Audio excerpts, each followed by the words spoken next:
What happens when the inmates run an asylum? Usually they run straight for the drug room, but this inmate is grabbing the microphone and working the phones and hailing to Pitt. No Vince, no Pam. Good thing we got a lot of depth, like the Pitt quarterback room, on today's Hail to Pitt podcast.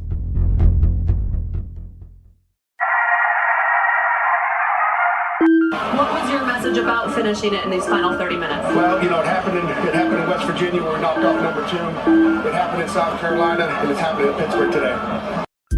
Our guys had a lot of guts tonight. We're just going to keep getting better. I mean, that's what it is. One hell of a game that you will never, ever forget. We shocked the world! Hail to Pitt. Hail to Pitt. This is the week of August 29th, 2020, and this is the Hail to Pitt podcast. I'm Alan Tazinski, and with the Calfos, Vince and Pam, on a mini vacation this week. The world is mine. The podcast is mine to do and get it out there for you with all the latest Pitt news, and we're going to have some fun. It'll probably be a shorter show today because I don't want to talk too long, especially with no games to cover. A little bit of news to cover, but, we don't want to yap in your ear. You got things to do. There's a damn pandemic going on. You got to go on Etsy and find yourself some stylish masks. So, let me tell you where you can interact with us at H2P Show on Twitter and everywhere else. We're on social media at H2P Show, and that's where we like to converse mostly, but we're also available via email, hail2 pittpodcast@gmail.com, hail2pittpodcast@gmail.com, and of course, we interact as the Hail to Pitt podcast on Panther Lair and Reddit, so we're out there if you want to interact. If you want to be on the show, hit us up, and we are a production of Pretty Easy Podcasts. If you would like to do your own podcast or know someone who wants to get into podcasting, go to prettyeasypodcasts.com. No Vince, no Pam, like I said this week, so it's just me. So what do I have lined up for you as a solo act? Well, first we're going to get into the latest news. We had a little bit of terrible news for Pitt football. We think terrible. We'll see who steps up. And then, of course, some good news if you're into more football being played, and who isn't. And we're also going to have a little bit of fun. A baby of mine I've been working on. We're going to work the phones, and the reason that I'm able to do this, I've been planning this for a while. The moment I knew I'd have a chance to do the show alone, I was going to get the lost member of this show, the behind-the-scenes member of the show, someone who's a lot of their opinions, a lot of what they say during a season, especially last season. You heard a lot of that stuff regurgitated on this show, stolen from this man, basically. Not stolen, with permission. And also a little bit of stealing, because if it's good, steal it. His name's Pat Smith. He is a Pitt season ticket holder, just like Vince and Pam are. In fact, he shares season tickets with Vince and Pam. They sit together, all three of them, every single game. I've sat at some games with Pat. He graduated the University of Pittsburgh as well, so he's credentialed. But also, I wanted to get not only the guy that we talk to the most about football besides each other onto the show, but also just gauge another season ticket holder on the program and get another perspective from what we're hearing among the three of us every single week. And of course, I see what people say online, especially with the Austin Peay game being added. A lot of opinions out there, but we're going to work the phones. Pat Smith, legend on campus, a former BMOC big man on campus at Pitt. A lot of you who went to the university between 2006 and 2009 may remember this name. They said that we won the West Virginia game because of Pat Smith and what he did leading up to that game, which I cannot speak of on this podcast because Pam will yell at me. So we're going to get Pat on the show a little bit later, and Pam might yell at me just for having Pat on because there's a reason he's not on the show every single week. No, he's a good guy. Okay, first up, the news, the latest with Pitt football. Austin Peay added to the schedule, replacing the Miami of Ohio game on September 12th at home. This game is going to kick off the season. It's going to be a little break from what is going to be an ACC marathon. It's going to be a little toe dip, a little warm-up, a little preseason game, we hope. It's not close at all. So this game gets added to the schedule, and diving right into ACC play. I had no issue with it. Pat Narduzzi seemed pretty ticked off about that, so I'm sure he's elated that they were able to replace their MAC opponent with another college football team, even if they probably will be, hopefully will be, pushovers on September 12th. I don't know how many kinks you could work out against an opponent like this, but we'll see. Hopefully we aren't underestimating them the way that I know I've been texting with the likes of Vince, Pam, Pat, and our good friends who all follow Pitt sports. Oh, Austin Peay, we're going to try to play hoops. That's all I know them for. Hey! No, they have a football team. They're coming, take on the Panthers September 12th. So that's the good news, I guess, this week. The bad news, Damari Mathis, out. Cornerback, out for the year, and that's terrible when you think about, well, Dane Jackson's gone, goes to the NFL, so this year you're hoping on very experienced corners to replace what was a leader on the team in Damari Mathis, Jason Pinnock, and now you lose one half of those, and after those guys, it's all underclassmen, like no experience. And right now, between the three guys who are going to try to replace Damari Mathis, we've seen it's Hunter Sellers, we've seen Javonte Royal, and Rashad Battle are the names being thrown out there in training camp right now as people who could step up and replace Damari Mathis, whose injury, from what I read, was a non-football related injury. Hopefully it's also non-COVID related. I wish they would say that more, but whatever it is, I'm hoping Damari Mathis is okay. But with the news that players are going to be granted more eligibility, I mean, that's hopefully a saving grace for this young athlete. But in terms of replacing him for the team, you got Battle, Royal, and Sellers. Wait, Battle and Royal. Come on. That's too easy.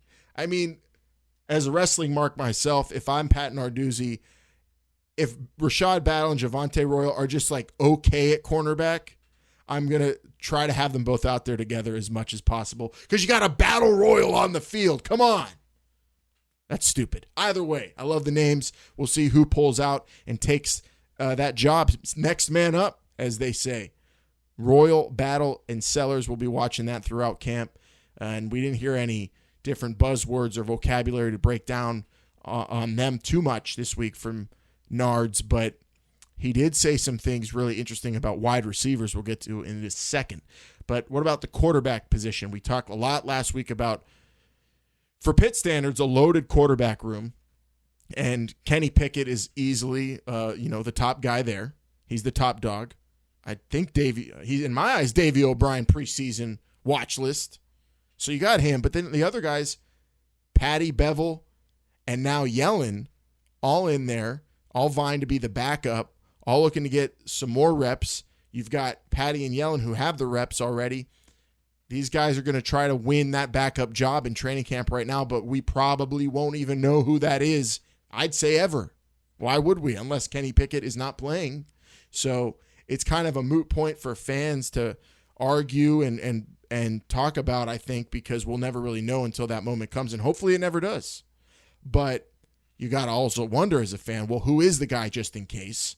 And Narduzzi this week said he doesn't want to make the decision, and he doesn't want Whipple to make the decision. So if him or his offensive coordinator aren't making the decision, he says he wants the team, the kids, to make the choice on who the backup is, the most popular guy in the locker room. So that'll be interesting to see if we ever learn that information, and if we do, who it is. My money is on Nick Patty. I was really impressed with just some of the things we saw he was able to do. He looked athletic enough. He can move it. And looked accurate enough in his limited play. But, of course, there's the prospect of Joey Yellen coming in out of nowhere. And then, of course, the big unknown with Davis Bevel. So we'll see. But those comments from Narduzzi this week, really interesting to say he's going to leave it up to the team on that one, which is nice. A position that hopefully and likely won't be ever on the field. You can give that control over to someone else, which is cool. And I think, in some cases, the right thing to do, especially if it's a super close race like this, which it seems like, why not? But then Pat Narduzzi said some things about young wide receivers that really caught my attention. Pat Narduzzi talking about Jordan Addison, who Vince brought up last week as potentially a guy who can hopefully take the top off of defenses and do a lot of things at wide receiver.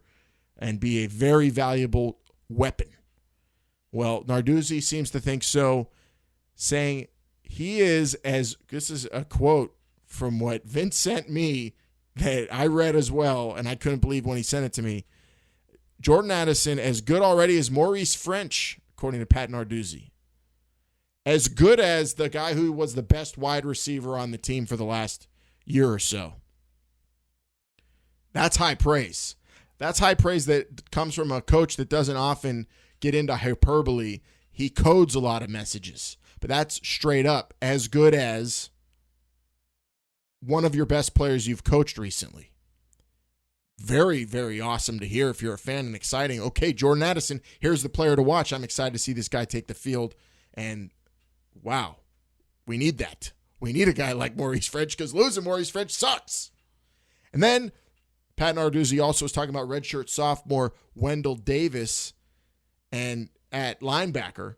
And then he said right now he's beating out Cam Bright in camp. So you got a lot of youngsters for a team that was coming into this season with upperclassmen that are going to get a shot, which I have to imagine, coaches aren't dumb and coaches don't want to lose. They aren't going to play young guys over veterans who have shown that they are capable players as well. They're not going to play young guys unless they're absolutely going to deliver and the coaches believe in them. So this is really something different, I think, from preseason speak we've experienced at least the last couple of years as Pitt fans from Pat Narduzzi. Hyperbole that's the great thing. He doesn't use it, I think, that much compared to other coaches. Pat Narduzzi uses a lot of coded language, very conservative with his depth chart as well.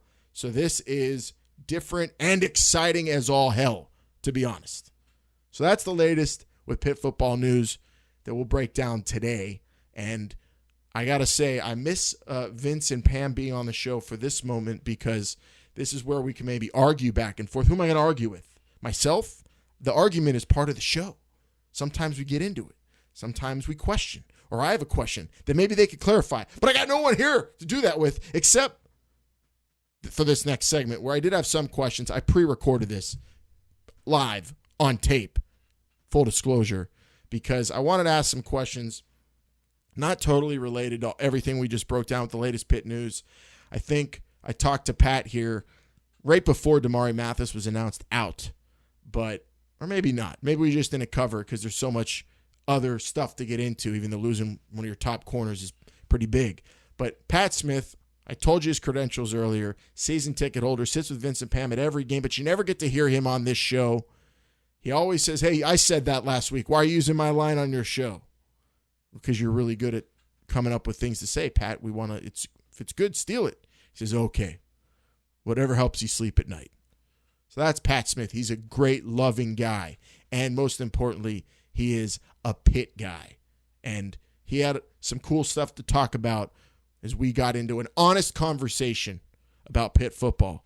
Do we want it to happen? Will it happen? Do we feel comfortable watching football in this year of the pandemic? Of course. But do we think it'll last? That's the million-dollar question. Pat Smith and I break it down, plus a whole lot more right here. We're working the phones on the Hail to Pitt podcast.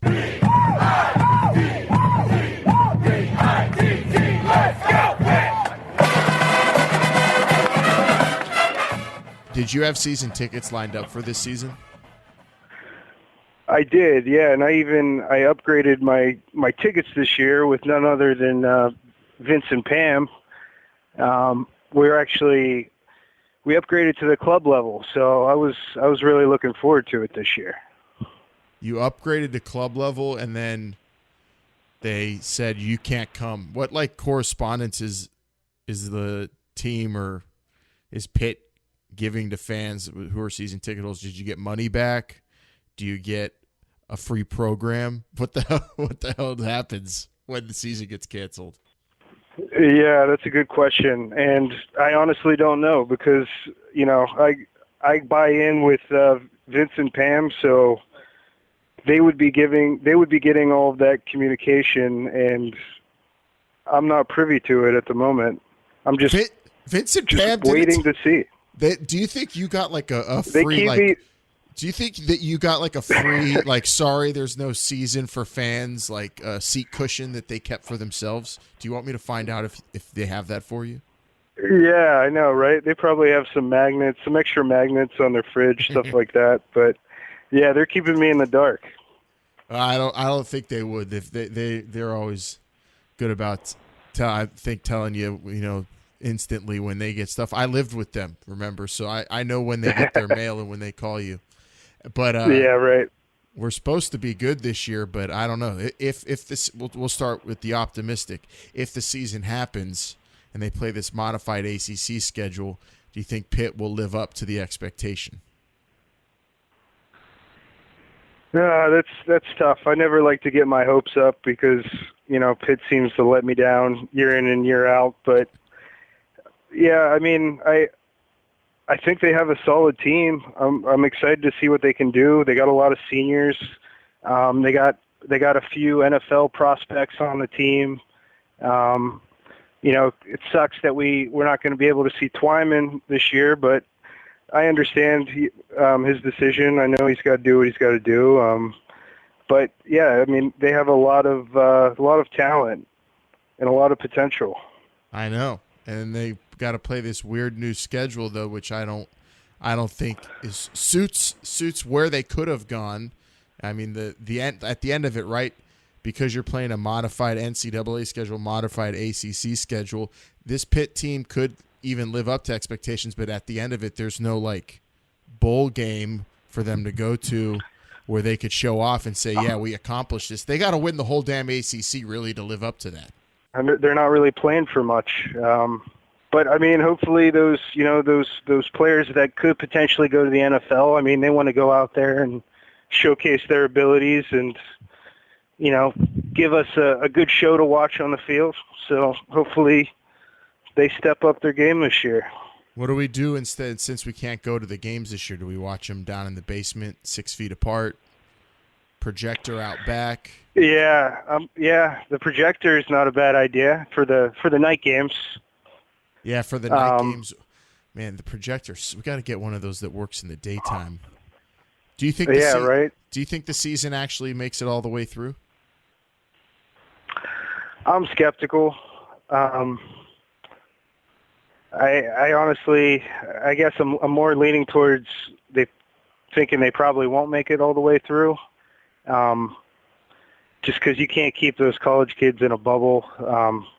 There's bound to be some positive cases on every team, really. So we'll see. I guess just look forward to tuning in week to week. What do you think about this? If at least Pat Narduzzi wants to make sure his players are in check, how do you keep the college kids in a bubble? What if in every student's dorm or wherever these guys are staying, the team provides them with a bunch of good vinyl, plenty of Red Dog, and and instant access to food? I mean, what then we should be good, right? Right. Yeah. I mean, that'd be ideal for you and me, right? We could. I'd love to be put into that situation. Yeah. Like Kenny Pickett, he's a big man on campus. He wants to be seen, and I can't blame him.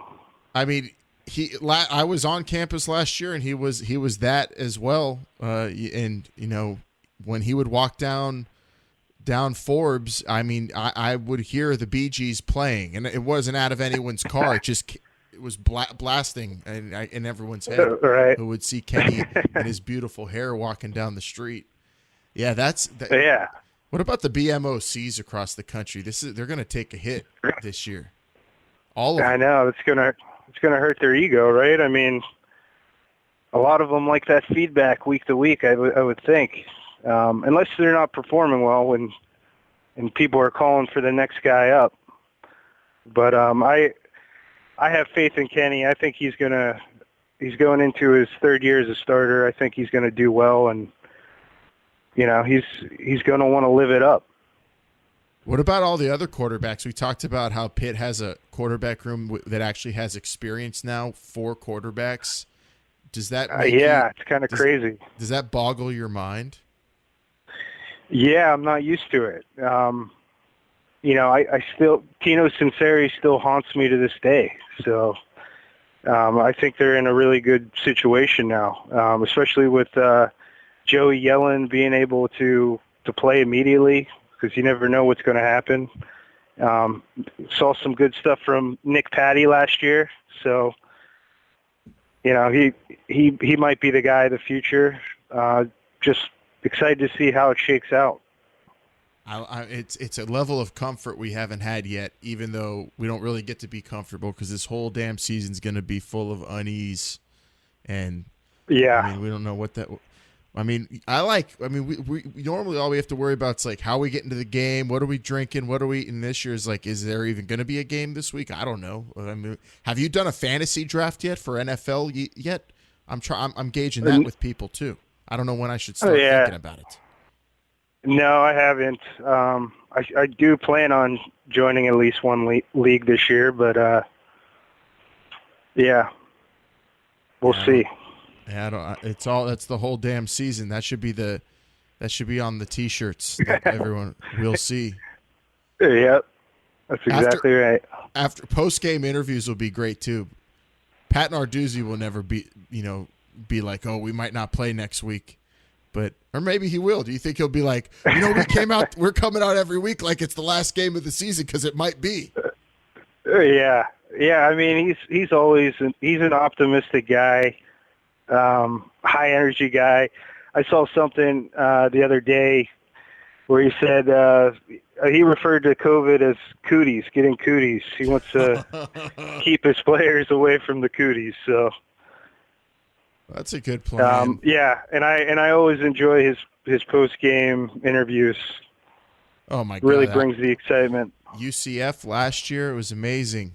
But I have a question for you, because last week, Vince and I got into like the language that he uses to talk about guys in training camp and whether or not we should look into it. Is that actual high praise when he calls a guy electric versus when he calls a guy high motor or something like that? What do you take with the vocabulary of Pat Narduzzi? Are we looking too far into it? Are there certain buzzwords we should pay attention to?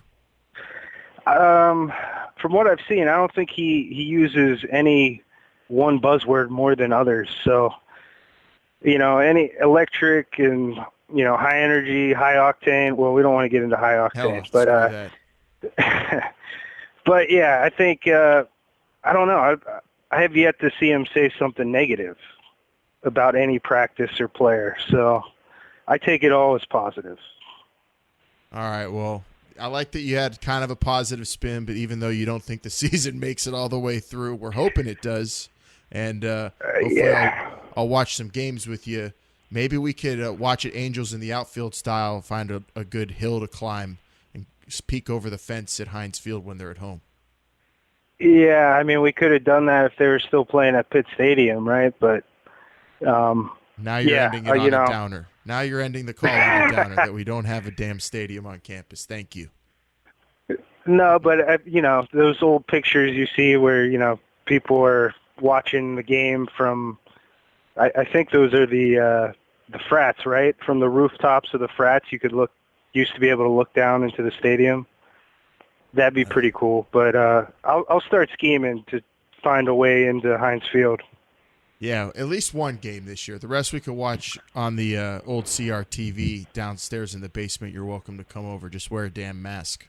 Will do. I'll bring my finest Pitt mask. Yep, that hashtag H2P mask. Get them while they're hot, Pat. Thanks. Thanks for joining me while Vince and Pam are away. I'll make sure that they keep you in the loop with all the season ticket stuff. All right. Thanks for having me. Hail to Pitt, buddy. Hail to Pitt. In the end, it's about W's. Vince and Pam owe Pat a seat cushion and probably a bunch of other freebies that they get sent to their house in the mail that they never tell Pat about. But that's another conversation for when they're back. Thanks to Patty Boy Smith for joining us here, working the phones on the Hail to Pitt podcast, helping me out as I'm solo this week. And we're winding down this episode here. And usually we close it out with what the Yinzers are saying around town, but I don't have, Vince to help me out with that segment here. he wasn't out and about in the town. He's been up in, I think, Jersey and Philly or wherever the hell he is. So he hasn't given me word on what Yinzers are saying. So all I've got is what the Yinzers are saying, but only here around Greenfield. So I guess this is what a specific portion of the Yinzers are saying that you're going to hear coming up right here on the Hail to Pitt podcast. Another Saturday coming and the Panthers are playing. Time to find out what the Yinzers are saying. You hear them other ACC coaches anonymously saying we can't run the ball in that. Yeah, how about that? Cads can't even come out and say their names when they talk crap about Narduzzi. Yeah, they try to say we think we're good at running the ball. They say Whipple's offense last year. Yeah, I bet you Whipple said all that crap and leaked it as some other coach anyway. Yeah, he just wants Narduzzi's job. Hail to Pitt. Hail to Pitt. What the Yinzers are saying. So that's what the Yinzers are saying, and that's all we have for this episode of the Hail to Pitt podcast. That's it. That's done. The solo episode. So that's what the Yinzers are saying, and that does it for another edition of the Hail to Pitt podcast. Really missed Vince and Pam this week. Thinking they will be back next week because we have a lot to talk about, especially with this new rule with eligibility carrying over into next year in the NCAA, and also with the latest football news we talked about. I'm sure they're going to have a lot to say, especially about a new game being added to the schedule, the injury to Damari Mathis. Plenty to discuss when they are back. And, of course, we'll be sitting and waiting on any news that come from training camp and, news coming from campus as well. I like keeping my finger on the pulse. I might be a graduate. Finally. Only took me 15 years. Didn't even become a doctor from it. But you know what? I got the damn thing done, and now I still love this university with all my heart. And right now, it's killing me to see these kids having to live in the towers but not get to go to class. Nobody likes hanging out in the towers. Nobody. What the hell? But I don't want to get on a rant. I have to end this show before I go over my allotted time. Pam told me to keep it under 30 minutes solo or I might ruin the show. So I'm going to stop. I'm going to shut up. And I'm going to tell you, I'll see you next week. Follow us at H2P Show on Twitter. I'm going to tell you, go to prettyeasypodcast.com, our great sponsors, if you want to start a podcast. And I'm also going to tell you to Hail to Pitt. See you next week.